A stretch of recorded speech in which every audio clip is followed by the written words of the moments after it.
Well, hello everybody out there in social media world, whichever platform you may be joining us on today. We are excited that it is Friday. I believe the second to the last Friday of the month. We are almost there. We are almost going to wake up and it's May. And I can't believe how fast this year is going. But the good news is we are reopening as a community, as an economy, and we're excited to see what the summer is going to bring and see everybody out and about and their smiling faces. So we are really excited about the future. And with that, we have been, for about 6 weeks or so, working with the city of Albuquerque to bring to you the people that run all of the departments within the city of Albuquerque. And it's been exciting to meet the directors and the key stakeholders within these departments to really help us to share with you what the departments do for the community, what they do for small business, and how they are part of this economic recovery that we're all going through together as one Albuquerque. So thank you to the city of Albuquerque and the mayor's office. We've enjoyed our partnership so much. And today, oh my goodness, I'm excited. Conversation I've been waiting for, two of my favorite things for sure. So I want to start by saying my name is Shannon. I'm with the Hispano Chamber of Commerce, and today we have a great panel for you. So I want to start by introducing these ladies. If you will share with us your name, your title, and what department you're with, and then we're going to get into these conversations because I'm very excited to talk with you guys. So I'm just going to go in the order as you are on my screen. I'm going to start with Anna. Great. Well, good afternoon, everyone. So excited to be here with you. My name is Anna Sanchez. I have the privilege and honor of being the director for the Department of Senior Affairs for the city of Albuquerque, and I've been in this role since about March 2018. And I think that this is one of the best departments for the city of Albuquerque, but I'm sure all of my colleagues have said the same thing. You know, they have, and all of the departments so far have been amazing. So we're excited to learn more. Carolyn. Hi, everybody. My name is Carolyn Ortega, and I'm the director of Albuquerque Animal Welfare. And I do absolutely believe that I have the best job in the world. What other job can you, when you even have a moment of stress, can go outside and grab a puppy or a kitten and just cuddle? It just makes everything better. So I've been here 11 months, and it has been an amazing 11 months, despite having this COVID pandemic. So I'm excited to be here today to tell you all of the amazing things that we do at Animal Welfare. Yay! So I mentioned to the ladies before we started today that two of my favorite topics by far, first of all, I'm very blessed to have my grandmothers with me still, both of them. And so I'm excited to talk to senior affairs for sure and what you do. And of course, you know, I'm the mama of 4 dogs, and I have 2 seniors and 2 puppies. And so together it's a little madhouse, but we have always been an animal family, from horses to dogs to farm animals. And so very, very thankful that you ladies can join us today. So kind of just want to, same way, we just want to kind of break into getting us familiar with the department. So Anna, I want to start with you. And if you could just tell us a little bit about the mission, the purpose of the department. Is there any key personnel we need to know? Just kind of start sharing and introducing the department with us. I'm happy to do so. It's interesting, before COVID hit, our department actually underwent a change for our mission statement, which couldn't have been more fitting with what we've all faced over the last year, especially as our department has stepped up to provide a variety of resources. So our mission really focuses on care and compassion and providing resources, for our older adults in our community, and talk about embracing aging in a different light. So it's been extremely vital that our department has served as an essential department during COVID. Because the need has been very, very delicate for our vulnerable population, and we have been happy to be there. So our department really is organized in 3 different kind of sections. The first one being focusing on nutrition. Our meal program is huge. We're the one department that actually operates a commercial kitchen, and we have produced almost over 800,000 meals during the last year for our senior community. That is incredible. That means we've delivered them to their homes if they're homebound and isolated, and many folks did at the beginning of the pandemic. The stay-at-home order was something that we all need to take very seriously, and there was a lot of concern about folks leaving and trying to control that community spread. So nutrition is a huge part of what we do. We also have our transportation program, we actually transport individuals 60 and older, whether or not it's to their medical appointments, whether or not it's to maybe get their vaccine. We take folks to Walmart. We do a variety of transportation needs for our community, for our older adults. And then of course, we have a huge component behind in my screen is North Valley Senior Center. We actually operate a total of 8 senior and multi-generational centers. I'm actually at North Domingo Baca right now also, so I'm in 2 places at once. So we have a huge community engagement and socialization and recreational component to what we do by having facilities that are dedicated to our older adults as well as to generations through our multi-generational centers. So our recreation component is very, very huge. And then of course, our social services division is one that actually touches a lot of different areas to keep folks in their home. Our goal is to make sure that people can be able to age in place, certainly avoid institutionalization. We provide home services, repairs, chores. We actually do case management services and make referrals for homemaker services, respite care for caregivers that are, working while taking care of, their aging parents. I'm part of a sandwich generation. I am very fortunate to have my parents here. My mother is a frequent visitor to Los Volcanes Senior Center, so I have to give her a little shout out because she may be watching me today. But it's been amazing because that actually was my first introduction to the department through my mother engaging in our recreational centers. But we also offer a dedicated call center. Everyone knows 311, and I did watch our colleague Brian Osterloh and Carrie talk about 311, but we have a dedicated line to seniors because we know that there are more questions, especially for folks such as myself, where your parents may be coming out of the hospital and need resources and support. We have a dedicated senior information and assistance line component of our social services division. So we are a lot larger than most folks think. And I have not even touched on our volunteerism component, which is all of our Senior Corps and AmeriCorps programs, where folks that are 55 years of age and older can get involved in the community through our Office of Civic Engagement. Okay, I couldn't write fast enough. I was like, bullet point, bullet point. I mean, like, again, here we go. I get all excited because I think I know what we're going to talk about, and then mind blown because the amount of services that you provide in this department is well, essential, and it's amazing. And so I definitely want to break some of these down into like some smaller conversations because I think there's much needed. I think they're all much needed, but there's probably some a little more than others. And so think about that for just a sec. I want to come back to that because I want to bring Carolyn into the conversation and the same question. Tell us a little bit about animal services. Is there key people that we need to know inside the department? Tell us a little bit about the mission. Yeah. Sure. Well, our overall mission is to encourage responsible ownership of domestic animals, of course. And we also manage the care for missing, abused, and homeless animals. And we encourage and celebrate the human-animal bond that you and your dogs have through the quality adoption and the education that we have here as people come in to adopt. And then last but not least, it's our job to assure public health and safety for the community. And we have so many divisions under Albuquerque Animal Welfare, and all of them equally as important. We have our clinic who, goes through thousands and thousands of spay and neuters, thousands and thousands of surgeries, and they've seen the worst of the worst that come through here, and still do it with a smile and with all of the compassion that any person who loves an animal can have. And then we have our field services, who we are currently rebranding into Animal Protection Services.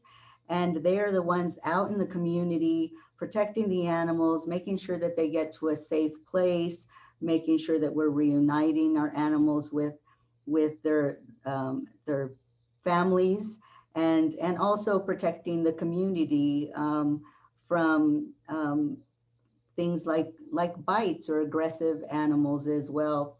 And they also provide an amazing public service by participating in some of the initiatives that we currently have. And that's one of them is our doghouse program, making sure that every dog in the community has a safe and warm place in the winter and a cool place in the summer. And also our safety net program, which allows for people to keep their pets when they no longer have some of the resources, especially during the pandemic. A lot of people lost their jobs, they're home more often. So we've seen, a higher volume of calls for barking, but we've also seen opportunities to help them, maybe just add a part of the fence so that their dog doesn't get out of the yard anymore, or, give them some of the food resources or blankets or towels or toys to play with that they really need. But I think the biggest thing during COVID, biggest initiatives are the foster program. We started the foster program and it was a huge success at the beginning. We just weren't sure with COVID what was going to happen at the shelter. Were we going to have to close because the state mandated it? Of course, we're an essential business as well. If humans aren't here, what happens with the animals? So we were able to recruit over 600 fosters and get those animals into a safe place. And it has continued to be an amazing project for us. And we'll continue to grow it as we move forward. Currently, we have our shelter is about, our total number of animals we have in our system, 50% are in the shelter and the other 50% are in fosters. So it is just amazing. The animals really thrive in the foster environment. And these are usually animals that have medical issues or they're senior dogs. We have a great hospice foster program, a great program for animals who have more need for more attention, and they really do thrive. And I'm a foster failure, so most of our fosters end up being adopted because we just fall in love with them. So and then we have a cool initiative that I think, and we can talk more about it later, but a cool initiative that is for businesses, that is our Working Cat program. And that is for some of your small businesses that have warehouses, that have big garages, that need a cat there to just do a job, to just make sure that they're handling their rodent issues or things like that. So we have that kind of program. So we hope that some of your small business will participate in that. And then, of course, our and Anna and I partnered on this, so I'm pretty excited about this. This is our mobile unit, our We Care mobile unit that goes out and gives free vaccinations to community members for their pets, for their cats, for their dogs, and then we hand out spay and neuter vouchers so that they can go to our local veterinary partners to go get free spay and neutered, so that we're making sure that we're controlling disease and the animal population, and making sure that they're keeping their animals healthy and safe. So, and we do these in Anna's senior center parking lots. So it is a great opportunity. And we also see many of Anna's seniors drive through as well, because we know seniors are just pet lovers. They're their companions, and they are just so excited to have this service. Many of them would never get these services otherwise. So a lot of exciting things here too. Well, I love that it's the two of you together today, because I do believe that pets go hand in hand with seniors. I'm sure if you're a pet lover and you have a family that is, you see it, and how the pets just brighten their day and make them feel better and comfort them when they need it, and vice versa. When your pet is down or they're feeling sick or they're in a vulnerable state, they feel that safety and security. So I think that that's really awesome. Wow, I don't even know where to begin. I already ran off the page with notes. It's just so amazing, the work that's being done. And that's the purpose of these informational webinars, is to share with the public the work that's done in these departments and how they can get involved. So I kind of wanted to just start, Anna, by breaking down some of the specifics in the programs that you mentioned, and how people can get involved, either on a volunteer side or a donation side, or is it something that's taken care of? And if it is taken care of through the city, how we can reach out. So let's start with the meals program, because you mentioned over 800,000 meals just during COVID. And so I can imagine that the need was really, really great. But as we continue to move out of COVID and we're still serving our seniors, how does that program work, and how does somebody request that and get involved? No, thank you. Certainly, I think that the meal program, all kudos goes to our staff. I mean, I would have to say that I have never seen a more dedicated group of folks that show up at 4 o'clock in the morning to start making meals. We are talking hot, fresh meals prepared every day, not only for our home delivered meal program, but also for what we have converted to during COVID, which is a pick up and go meal service. As I was coming into North Domingo Baca here, you know, they're experiencing about 400 seniors that are coming through, driving through to pick up meals every day.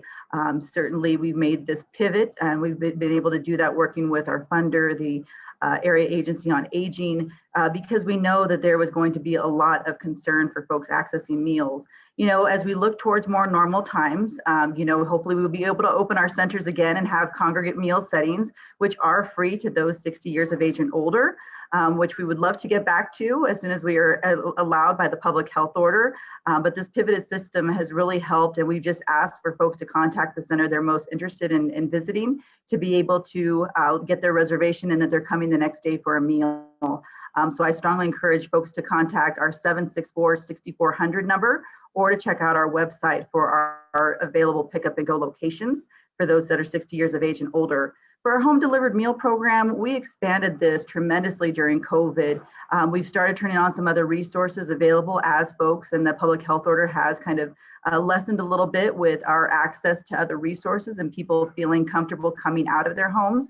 And we actually doubled the amount of emergency meals that we were delivering. I mean, we had maybe, I think it's 28, 29 meal delivery routes that were running throughout Bernalillo County, because even though we're the city of Albuquerque, we have an obligation to all of the older adults in Bernalillo County as part of our funding. So really, to be able to qualify for that home delivered meal program on an ongoing basis, contacting our senior information and assistance line is the key to be able to go through an assessment and be able to find out what other resources, and we see that as a gateway to the many things that we do besides meals. But there are folks, you know, that sometimes that is the only person that they're seeing, which is our home delivered meal driver. And I can tell you that the bond between those individuals and their drivers that are bringing them that hot meal that day, it is incredible. And especially COVID has certainly exacerbated the isolation that everybody has felt. And I think that it's provided even more compassion on the part of our staff to continue this meal service to the extent they have delivered this year. So are the drivers employees of the city? How many employees are inside the department, and then are the drivers employees of the city or volunteers? No, yeah, we actually have 230 employees for the department. You know, there are separate facilities to handle some of these larger services that we provide. You know, the good majority are full-time, but we do have about 40% that are part-time, including our drivers. You know, our kitchen aides, our cooks, these are folks that know how to do things on a very large scale. This staff has been incredible to also stand up other food assistant programs, and you mentioned donations. We are always looking for donations. We stood up a food grocer program with Silver Horizons. We partnered with a local business on also doing some additional shelf-stable meals. You know, so we're always thinking creatively, because we know that food insecurity is a real issue for New Mexicans. And we want to be able to make sure that we have the supports, especially as we're all in this pandemic together and we all want to emerge from it successfully. So a pretty large department in the sense of bandwidth, you know, compared to some of my other counterparts, maybe not as large, but we do a lot with a little. So yeah, it sounds like it. And you know, I think if COVID's taught us anything, it's taught us how to work with what we have in the moment and do the best we can.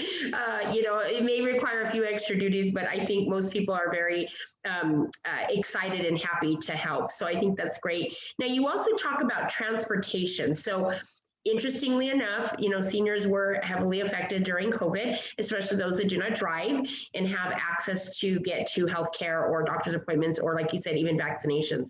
So tell us a little bit about how the transportation part of your department works. We actually have a pretty robust transportation program. In normal times, we actually even pick up individuals that are within a certain parameter of a senior center or multi-generational center and bring them to our facilities on a daily basis. And we do that also with some other partner meal sites to get folks together to eat, to have fun, and to talk and to interact and on different activities. So we, in normal times, we usually have also offer a fixed route service. But to be able to access our transportation, we take reservations. Sometimes we make medical appointments a priority because we know that health and well-being is number one for us, and making sure folks can get to that doctor's appointment or also get to that vaccination appointment.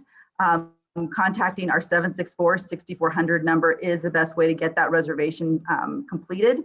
And it's actually very easy. We definitely make sure that we provide the service to those that are 60 years of age and older.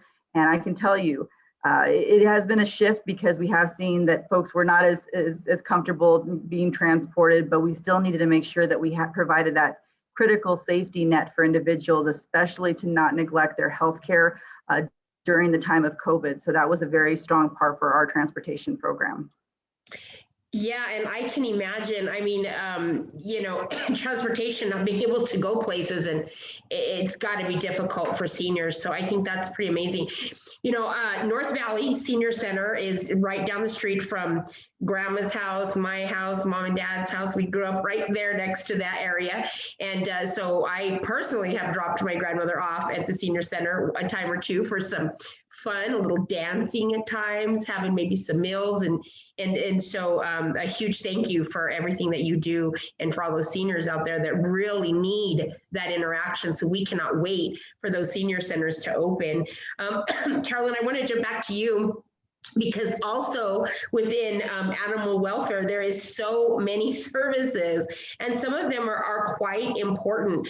Now, there is, COVID has always presented these really interesting situations, and I know we talked about people being home more, noticing maybe barking dogs or maybe more aggressive dogs.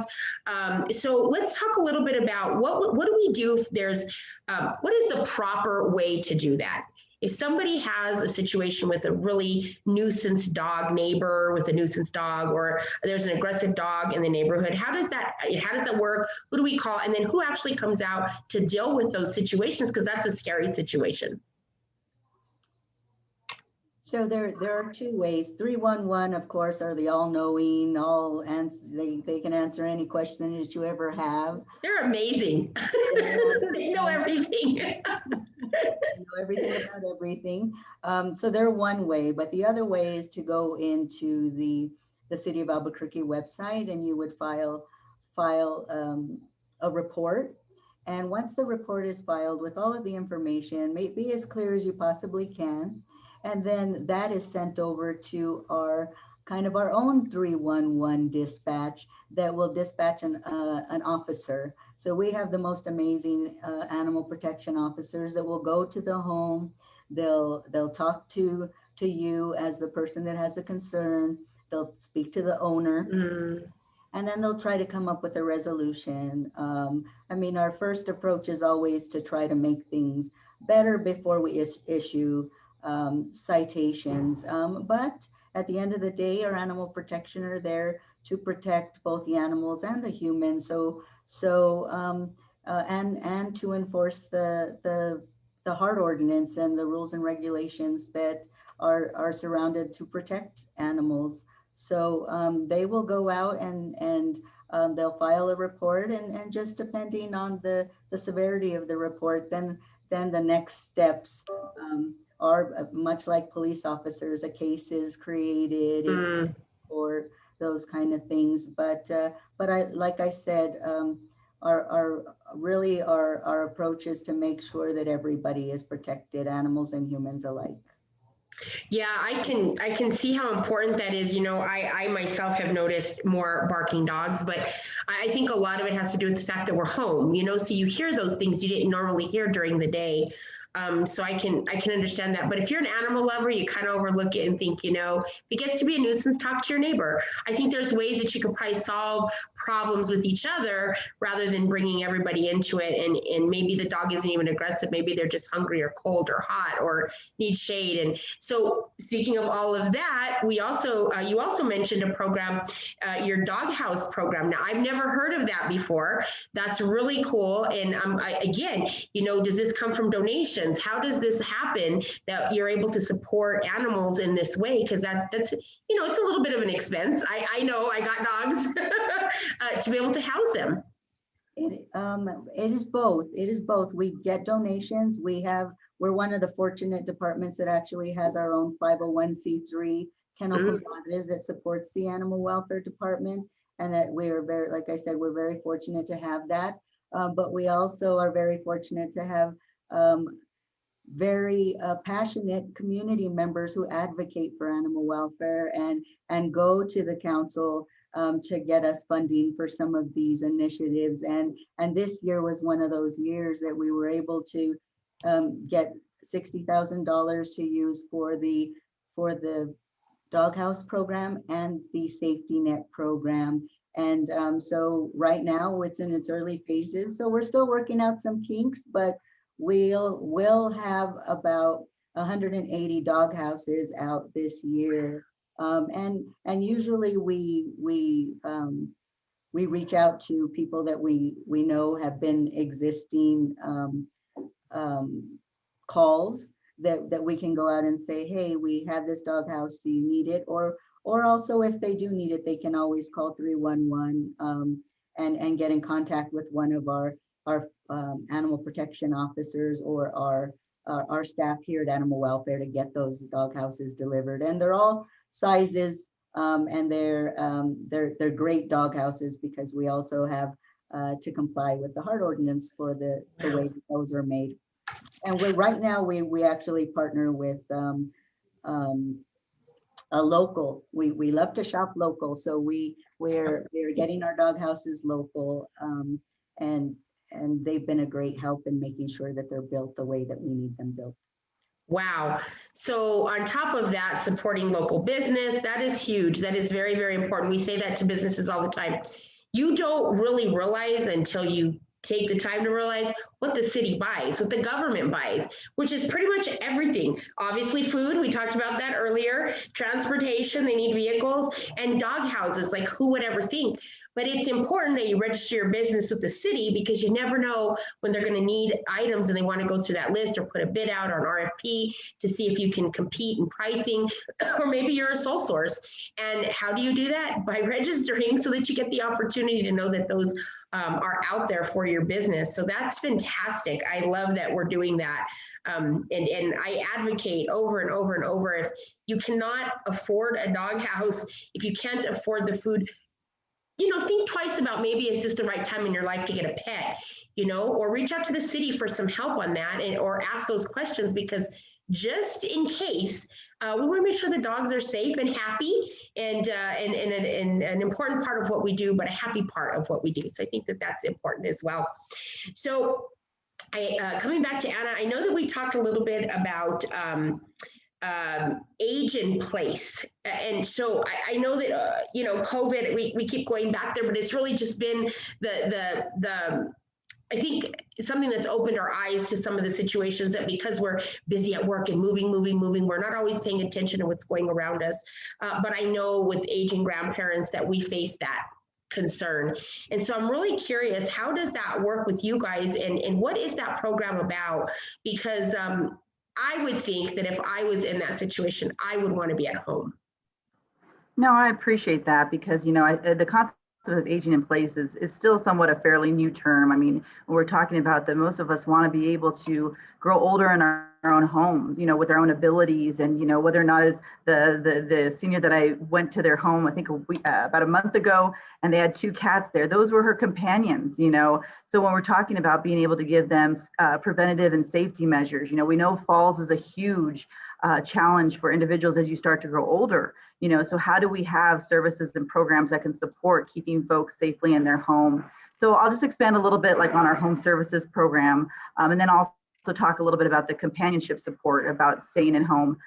Certainly our home services program, we do everything from ramps to make sure that folks can safely get in and out of their home. I get many calls and emails about folks that are coming out of the hospital, but that they can't come back into their home unless they get a grab bar installed, right? So ensuring that folks have those tools that we can be able to provide them to safely maneuver through their home. So that is a huge component to what we do.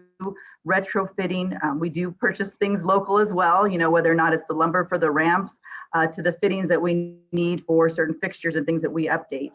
So it's a huge component. And then also we do a lot of home chores. Those are outside home chores because we know as you get older, there is a lot more, liability for making sure that you're safely able to maneuver, like mowing your lawn or cutting back your brush or your bushes. Those are things that the Department of Senior Affairs can actually provide not only staff, but many volunteers that want to make a difference in our community. And it makes sure that your house is safer. Certainly safety is a component when you're also looking out of your windows, but you can't see because there's a huge, bush in front of it. So we take care of a lot of those types of items for folks through our home services program. And then just fixing certain things, checking to make sure that their smoke alarm is working. We do turn-ons for air conditionings and certain other types of just normal activities that folks may not have the abilities to do. So contacting our Department of Senior Affairs really is the best way to find out the whole array of ways that we keep people safe in their home, besides our tremendous case management program, which is an actual person that will come out and see all the different community resources that we may be able to steer you towards. And then last but not least, companionship.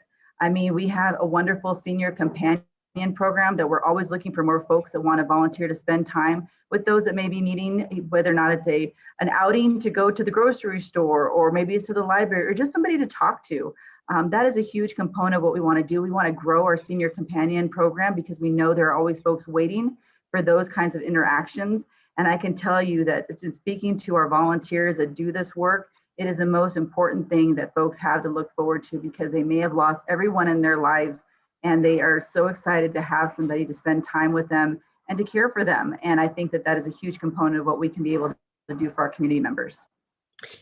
It takes such a passionate heart to be able to do the work. And so shout out to all the volunteers that reach out to senior services and the senior affairs department to be able to do that work. So if somebody wanted to volunteer, do they reach out to you through online as well or through the phone number?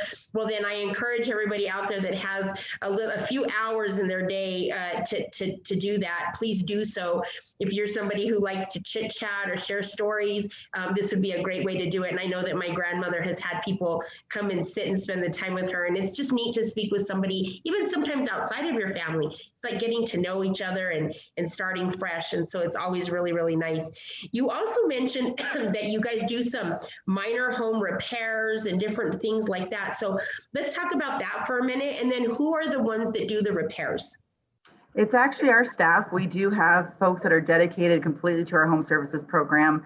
When it comes to repairs, it can be a variety of different things. Sometimes maybe their door's not locking properly. Maybe they have something, like a trip hazard that we can be able to help with. So it does, there is a variety of different types of repairs that we can offer. Some that are maybe a little bit more out of our realm, but we've always tried to work with wonderful community partners to see if there's any other resources that we can steer folks to. That is a big component of folks contacting our senior information and assistance line, because you kind of get that whole gamut of different opportunities that there are. We're very fortunate as Albuquerqueans to be able to have a department that is dedicated solely to our older adult population. And the interesting part that I want to make sure it resonates with, especially our small business owners, is that we are preparing for a huge, obviously they call it the silver tsunami. I'm going to try to reframe it as ageless kind of living that's going to be happening here in Albuquerque. By 2030, we are going to be the fourth largest city with a senior adult population. Wow. So that is something to really think about when we're talking about engaging older adults, taking care of older adults, reimagining yourself in your second career, or becoming an entrepreneur. There's a tremendous wealth of opportunity, of skill, wisdom and skill that we could tap into for our community to make us really the highlight and the beacon of what it means to age in place and age older in Albuquerque. So just want to make sure that resonates with folks to not forget that our older adults really have so many more contributions to give us as we all continue this spectrum of aging that we get to do together. True. Do all cities have senior affairs departments? Is Albuquerque unique that way? Very much so. I actually just left another community meeting where folks were talking about, Denver and Colorado and, other large metropolises that do not dedicate enough resources to seniors. You saw this during COVID. There was a lot of concern over the older adult population and a lot of nervousness because nobody really has paid attention. I commend Albuquerque for having a department that does focus on advocating for our older adults. I mean, this is something that we are all on this journey together. We do not stay young forever, and we are all aging together. So how do we create a department that really provides those critical support services that can make sure we're taking care of each other? I want to take care of my mother like I want to take care of also my daughter. We have that culture and that pride of family that we can be able to really make a model for others in our nation. Well, that's what makes Albuquerque as a culture so unique, and not culture as in, our food and the way that it's more of the way that we live and the way that we are with our families. We're very unique that way. It's not unusual to have your daughter or son live with you, but then you also have grandma and grandpa. It's very common in our households here to have that, or they live a block down or a house down or a door down like us. We're all within 3 minutes of each other. Because it's just something that we have about our family. So I think that that's really special. And do you guys take donations for that? When you're looking for construction supplies or what have you, so they take donations? We take donations of all different kinds. I mean, COVID, I think, brought out a lot of folks that really wanted to make a difference. We actually conducted a huge donation drive at the beginning where we collected a lot of personal products also for individuals so our case managers could be assured that folks, remember the whole toilet paper scarcity? Those are things that actually have huge impacts on those that cannot fend for themselves, especially those that are homebound. I was very grateful for some of our local business partners like Rose's Paper. They gave us a huge pallet of toilet paper to make sure. And a lot of our businesses also made sure that they had hours that were dedicated to our older adults because we knew that there was some concern with everybody, mixing as they frequented stores. So, those are all things to consider, for our small businesses also. How do you tap into that and make sure that they have still tremendous spending power and there is that opportunity for us to be mindful of those things. So we were very grateful and we continue to always take donations of any kind. No, I think that's wonderful, and we'll definitely chat some more after this. Have a follow-up meeting because I think there is some businesses, when they call and say, "Hey, I have a few extra dollars. What do you suggest I do in the community?" And a lot of times it's about make sure we take care of the kids and make sure we take care of this. But hey, don't forget our seniors and our animals, right? They need some love too. So that makes me want to come back to Carolyn because there's something else that you talked about, which I think is amazing. Now, I know I can't do it just because of my crazy work schedule, but I love what you said about it. And I think that's the important thing is knowing your limitations. But I wish that I could. And when I retire, I will. But let's talk about the foster program because that is amazing. And I know what it's like to have many pets in your house, and it just brings a lot of joy to your home. So they must be amazing people that do this. They're all amazing. We have amazing volunteers, we have amazing fosters, we have amazing staff that are just so passionate. I have never been in an industry that everybody is so passionate about animals, and our fosters are one of the most passionate. We've had fosters who have taken on multiple pets. Right now, the big push for fosters is the bottle babies, the little kitties that are all being born right now. This is one of our busiest times in the year because all of the dogs are having puppies and all the cats are having kittens. And sometimes the kittens come to us without mama and they need a little bit of help to get fed. So we have many fosters who just take them from the bottle into ready to adopt phase, and that just takes a lot of time and effort and affection and love, and we appreciate them so much. And then we're always looking for those who are willing to take mama with the kittens. That's a little bit harder, but we do have some that take those, and also they take the older cats. They usually take some of the animals that have health issues, the special needs animals, that are hospice fosters that we don't know if our older pets are going to live another year or 10 years or a month, and they're willing to take them on and give them the attention and the care that they need. And like I said, we have 600 fosters at a time. Right now, uh, we have 496 animals out in foster. Oh, wow. Yes, so it's very heartwarming. We couldn't do it without them, because that would mean we'd have over 1,000 animals here in the shelter. So the fact that they're giving their homes, their time, their love to these animals, I cannot say enough about them. I am so grateful, and if they ever need anything, all they have to do is come and ask. We're here for them, because the affection is definitely reciprocated. So now during COVID, did you see like a greater influx of animals in? Did it, did you see some big numbers at all? I mean, I don't know if people home more, maybe you didn't. How has COVID affected the department? We've actually thrived during COVID, and I think just like similar to Anna's world, more people came forward to just help. They knew the situation that we were in, and they just came out to help. We didn't get a huge influx of animals because I think more people were taking it on themselves to find the animal home. They were posting pictures. We always want the animal shelter, although we love them and we care for them with all of our hearts, we want the animal shelter to be the last resort for bringing your pet. If you can help them find their owner from your home, that's always wonderful and so helpful. And then they don't have to come into a different environment. But we have also seen, one of the things that we did during COVID was we modified our processes to make sure that all of the community stayed safe as they were coming to the shelter. So on the intake side, when people were bringing them in, we would have them schedule appointments to come in. So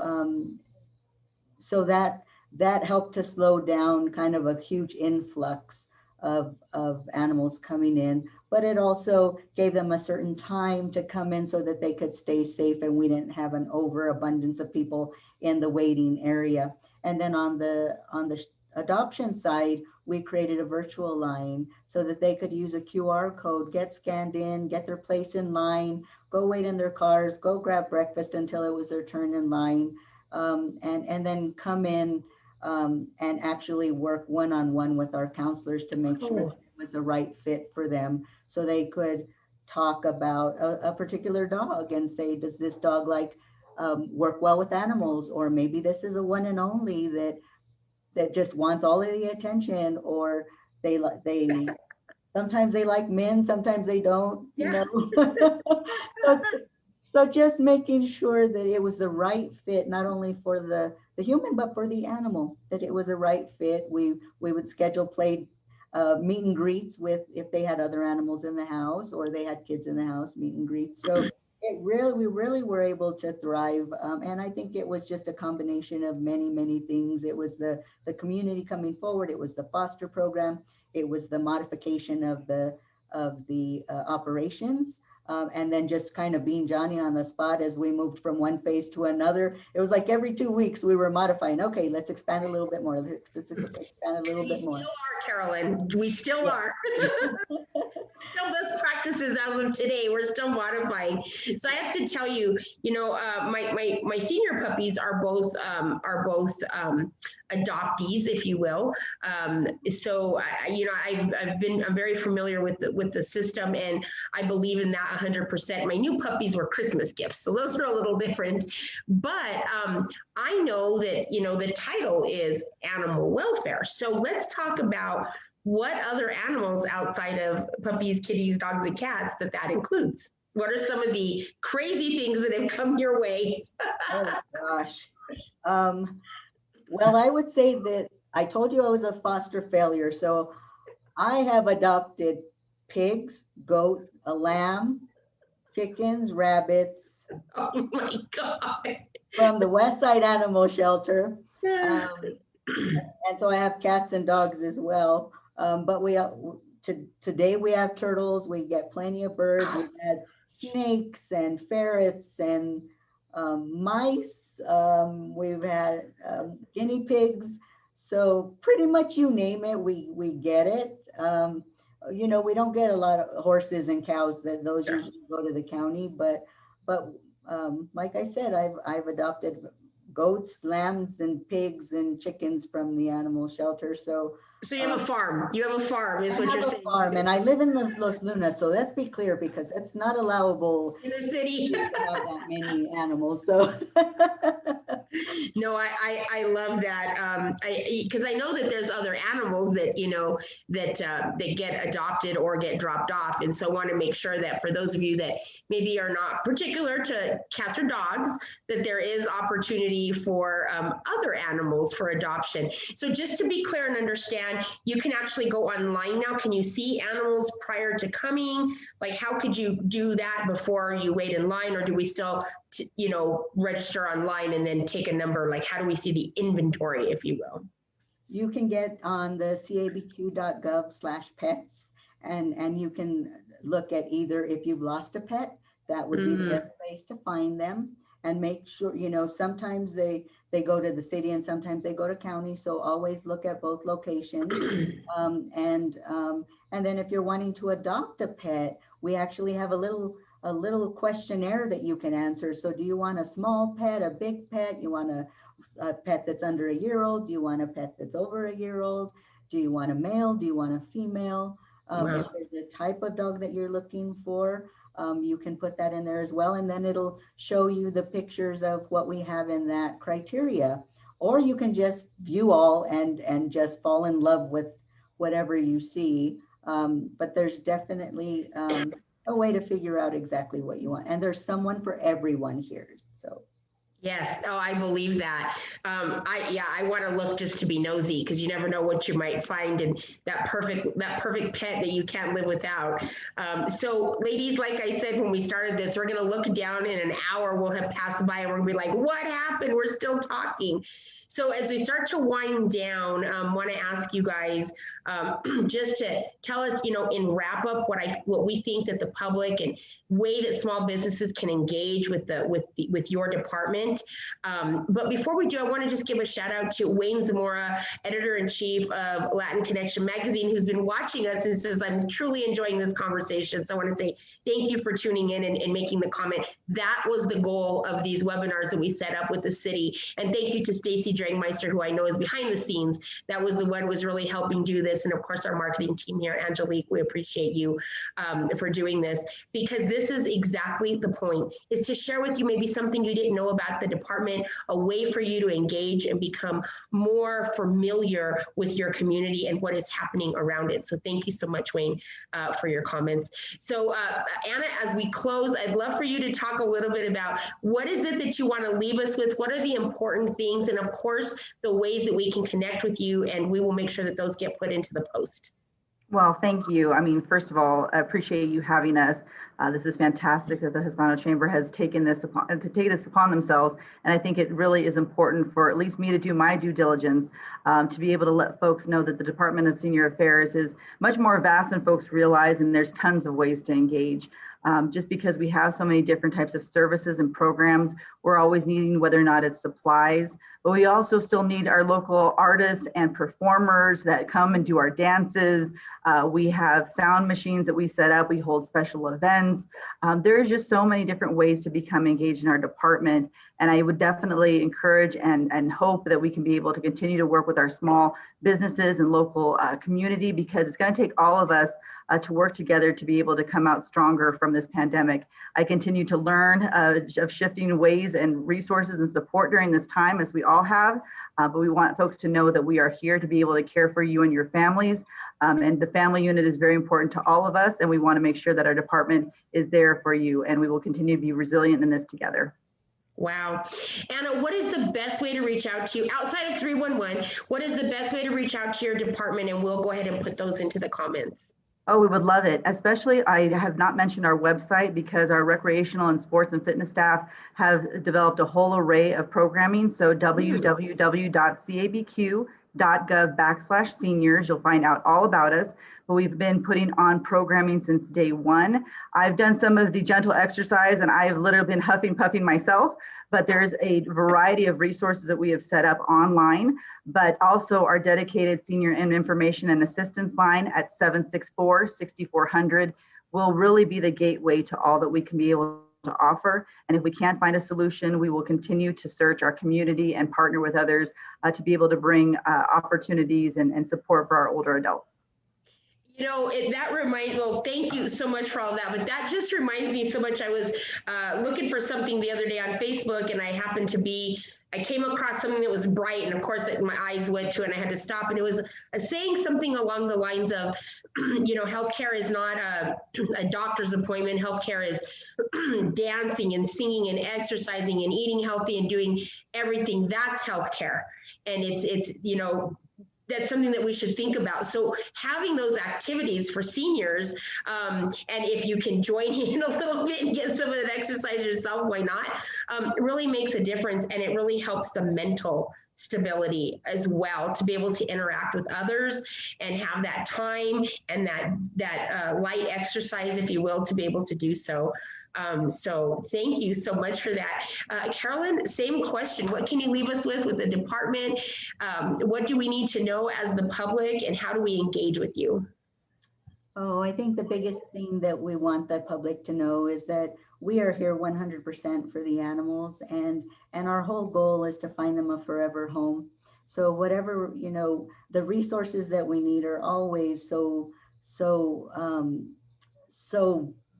huge. And right now you can go and donate things through our registry at Amazon.com. You can go to Kennel Compadres, that's our not-for-profit. You can volunteer your time, which is the most valuable, through foster program and through our volunteer program. The more volunteers we have, the more our staff can do in enrichment. And enrichment programs are what get our animals to the next phase to get adopted, that really help heal them emotionally and physically, to get them ready for their forever home. But we encourage you to stop by and see our facility. You know, we're not the pound of the past. We are the animal welfare. It's a beautiful location. You will see how passionate and loving all of our staff are, and that they really are, even though this is a temporary home for many of our animals, you know, they're our family, and we really want to make sure that that they are taken care of. But the best way for us to do it is to get them all adopted. So stop by. I have a gift for all of you. I'll even let you pick out which one you want, and you can take it with you. Wow. Well, I'm excited about that. Carolyn, how can we connect with you? What's the best way? Phone number, email, website, whatever you'd like to give us. The website is cabq.gov/pets. Again, you can always call 311. I am an open book, so if you ever want to email me, please do. I'm happy to talk to the community about what your interests are and what your concerns are, and really be very transparent. I love talking to community members, because we can only improve and we can only deliver the needs of the community if you all are engaging with us and really letting us know what you need. So I'm looking forward to talking to all of you.